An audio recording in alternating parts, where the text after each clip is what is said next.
You'll find ample evidence elsewhere on this website, whether it is in the 5-minute videos like this one, in the various articles that I've written, or indeed in the online workshop where I go into it in detail, that normal people are crazy. Normal people are mindless and they live their lives automatically. Now, if you have children and you're normal, effectively you are bringing up your children to be normal, crazy adults too. Crazy parents, crazy kids. Why?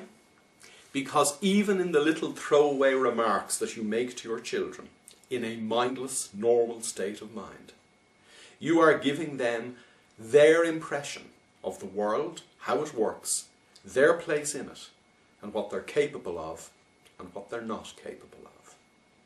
In the throwaway remarks that you make mindlessly, which as an adult you'll never remember, but which impress a child's open mind, you are telling them that they need to conform. And what are you telling them to conform to? A set of norms agreed upon by normal, crazy adults. What am I talking about? Well, I'm talking about something as simple as a little kid comes into the kitchen and says, "When I grow up, I'm going to be an astronaut." The normal response to that is, you are going to get yourself a good education and a good job, just like your mum or your dad. Now, in saying that, effectively what you're doing is closing down your child's expectations. You are squeezing them into the box of the normal. You're squeezing the life out of them. In fact, if you're a normal crazy parent, by the time your child reaches 18 or 19 years of age, they are as good as dead, and they will live the rest of their lives in a dead state of mind. Is that what you want?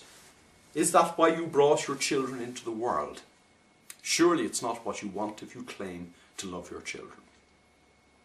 So the first point I would make is that if you're not present in a clear and present state of mind for your children, you are doing them damage and you're not aware of it. In other words, you need to be clear and present, and there's loads of other advice on this website in relation to how to do that. The one thing you need to ensure is that your children understand that they can have anything to which they set their minds. That is not an aspiration, that's a scientific fact. Again, there's loads of evidence on this website to back up that you can have anything to which you set your mind, and your children need to know that. Not just in terms of you telling them, not just in terms of you telling them that they can't do certain things, but in terms of their seeing you living the life of your dreams too. If you're not living the life of your dreams, you're sending a very powerful negative message to your children. In practical terms, as I said to Parenting Magazine in the States recently, your children need to not be in a routine. Now, the response I got was, but surely children need routine.